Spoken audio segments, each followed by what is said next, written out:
আসসালামু আলাইকুম। আপনারা জানেন যে আজকে আসিয়া হত্যার বিচারের রায় দিয়েছে নিম্ন আদালত, মানে লোয়ার কোর্ট। উনি বলেছেন যে একজনের ফাঁসি এবং তিনজনকে খালাস দিয়েছেন। রায়টা অবশ্যই অনেক ভালো এবং ফলপ্রসূ এবং খুবই তাড়াতাড়ি রায়টা দিয়েছে।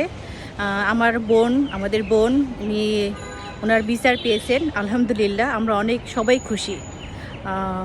আমরা চাই যে ভবিষ্যতে আর কোনো নারীর প্রতি যেন এমন কোনো আচরণ না ঘটে এবং আমরা সবাই যেন নিরাপদ বাংলাদেশ, মানে নিরাপদ বাংলাদেশ, যেটা বাংলাদেশটাকে সব নারীরা সব মা বোন সবাই নিরাপত্তা পাবে এবং খুব ভালোভাবে বেঁচে থাকবে। তাদের এই যে আসিয়া একটা অল্প বয়সী একটা মেয়ে, তার যে কষ্টটা সেটা তো আমরা লাঘব করতে পারবো না, কিন্তু তার জন্য যে বিচার হয়েছে এই জন্য আমরা খুশি, আলহামদুলিল্লাহ। থ্যাঙ্কস, আল্লাহ হাফেজ।